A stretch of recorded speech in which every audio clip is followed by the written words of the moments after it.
Barry Jackson from the Miami Herald did tweet out, per source, Heat discussed whether to pursue Ja Morant, but ultimately decided against it for several reasons. And someone responded to Barry Jackson, "Oh, we'd love to hear them." And he wrote, "I'll explain in the piece." So Barry Jackson's working on a column right now, I'm guessing, for the Miami Herald, and will outline what he's heard from his sources as to why the Heat didn't go after Ja Morant. My guess is it's salary related and nothing more than that. No. And I wasn't with Ja and Bam. I don't think that's an all-star roster. Giannis with Ja, with Bam. Now we got something going. But just to go get Ja, I honestly, and I think he's a great basketball player, I wasn't with just making Ja well. I don't think he is right now. Yeah, I mean, there are Heat fans who just wanted a maneuver, period. End of story. Like, just do, the old meme, do something. There are Heat fans who just wanted that. I'm sorry, I didn't mean to interrupt you, Solana. Oh, no, I was just going to say that article has come out, and I can read you here what he says. His contract and a history of injuries, plus a myriad of other factors. But Barry writes, Morant has not played more than 67 games in any of his 6 seasons because of injuries and suspensions. He has appeared in 9 and 50 games the previous 2 seasons, just 20 this year. He's now sidelined by an elbow injury. Also, Morant is due $42 million next season and $44.8 million in 27-28. That concerned the Heat more so because of the history of injuries. And then he goes on to explain a couple other things, but that trading the expiring contracts of Rozier and Simone Fontecchio would have been cap compliant, but it's unclear if the Grizzlies would have accepted that. And such a trade did not fit the Heat's objectives anyways, because it would have left Miami as a taxpayer this season, which would have triggered them in the onerous repeater tax. So I would say, again, and I'm kind of with that, they're in a situation with Tyler Hero right now, where he's supposed to be one of their stars, and he's just not available. And the same thing potentially could happen with Ja Morant, just based on his history. If I had my druthers and you were going to take a chance on someone who has an injury history, I would do it for Zion, who probably isn't going to cost. Well, it's just not going to cost you as much, because how can he command anything? He hasn't been out there. If I'm going to take a flyer on someone out of that particular draft, it's Zion or Ja. Give me Zion on a cheap deal.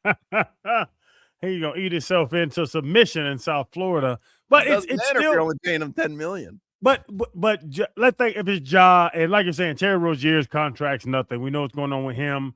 If it is Tyler, if it's those guys, is Ja and Bam. That my whole thought, like, past the gun and all the stuff that goes off the court, the variables. I don't think Ja and Bam is a championship team. That's not a 1 and 2 on a championship team. I think they might be a better team than currently constructed, but not if Ja's not available. And that's their concern. If Ja's out there for 40 or 50 games and they're, kind of fighting their way into the play-in or the bottom of the tier, then I just don't know if that makes it worth it. I think we have to come to the conclusion, Solana, and you can go, but Tyler Hero is not a part of this future. I think that's what we have to get to the agreement. They tried to move him for 10 years. I don't think they've ever made that a secret. Well, I mean, they didn't pay him the extension last offseason. I think that was pretty telling.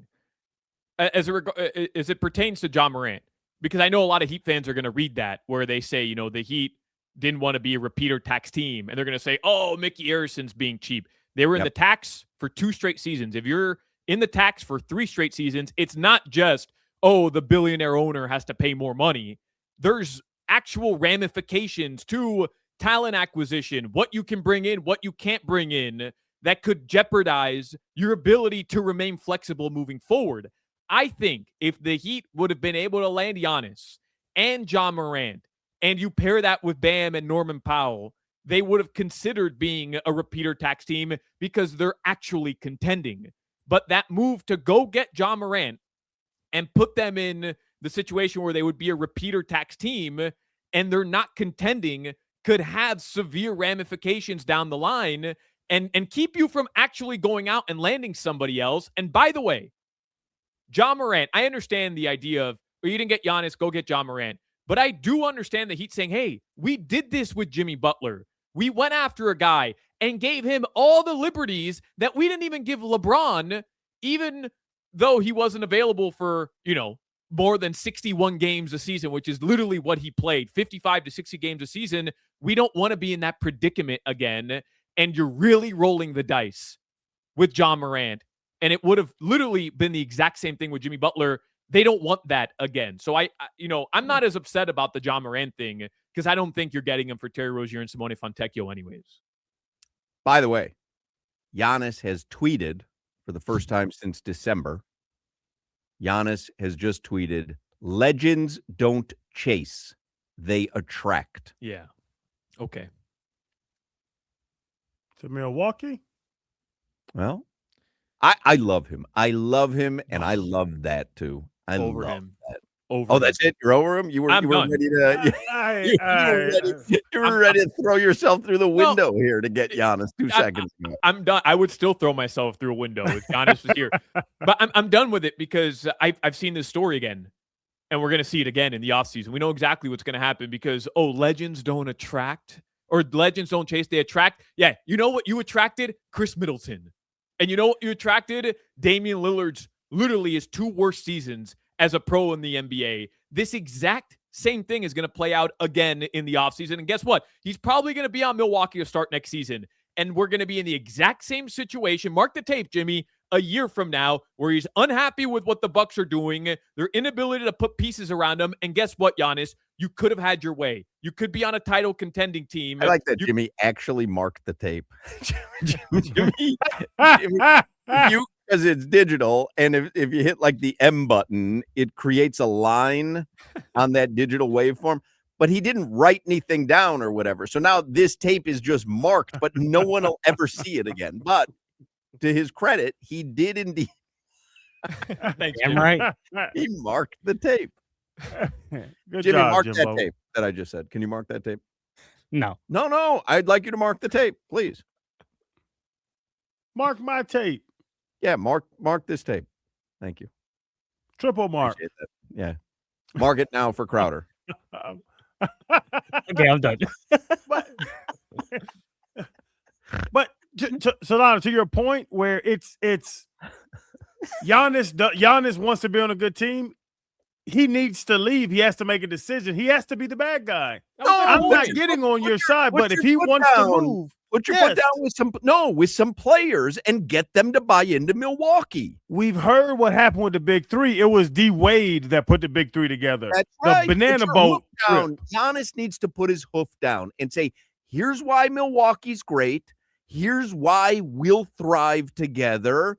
That's Hawk, what he they're needs paying. to Hawk, do. they're paying a player who's no longer on their team $20 million for the next 2 seasons after this year. But that's due to injury. Like, that's not due to anything No. other than that. No. I get it. They got unlucky with Dame. That's fair. Yeah. But I'm saying they're in a pretty bad spot, the Milwaukee Bucks. Put your hoof down and get in a better spot. But you can put as many hoofs as you want down. But when you're paying a player who's not even on your roster $20 million every year for the next 2 stop years. it. We're paying a player who was out there gambling all his money away. I mean, everybody's caught in predicaments. Just gave him 26-6. Put your hoof down.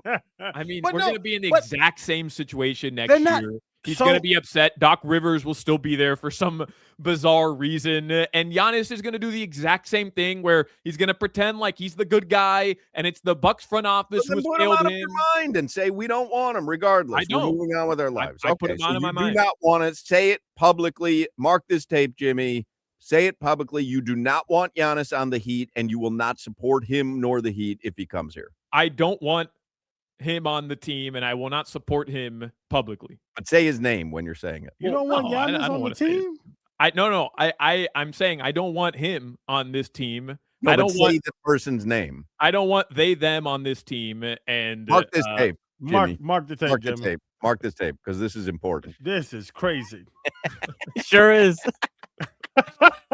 He doesn't want All right, Giannis. let's get headlines here for the 4:00 hour. Brought to you by Doral Kia, home of the Pricito, our lowest price. Visit them at Doral Kia or DoralKia.com. I want Cam Thomas. Well, you're going to have an opportunity because the buyout market is open and Cam Thomas is there. Chris Paul is in it. I mean, you can go get Chris Paul. I'm sure he's going to get bought out. Where'd he go? Toronto? Yeah, he's going to get bought He's out. going to They get told bought him, out. they told him don't even jump on the flight to Toronto. I don't want Chris Paul. Well, listen, this is what we're relegated to, the buyout market, and it's slim pickings. It's Cam Thomas or Chris Paul? Pretty much. I don't know. Who else is out there? Who'd we get in the buyout market one year? Didn't we get Jay Crowder once? No, we traded for Jay Crowder and Andre Iguodala. We got Joe Johnson in 2015 or 2016, rather. We got Joe Johnson the year before Wade left. Remember, the starting lineup was Goran, Dwayne Wade, Luol Deng, Joe Johnson, and Amari Stoudemire. We went to ISO Joe. I like the game ISO of Joe. the Eastern Conference Finals. All right. No offense needed. Give me the ball. I don't need any picks. I don't need it. Get from Just around give me me. the ball. Get from over here, Wade. Give me the ball.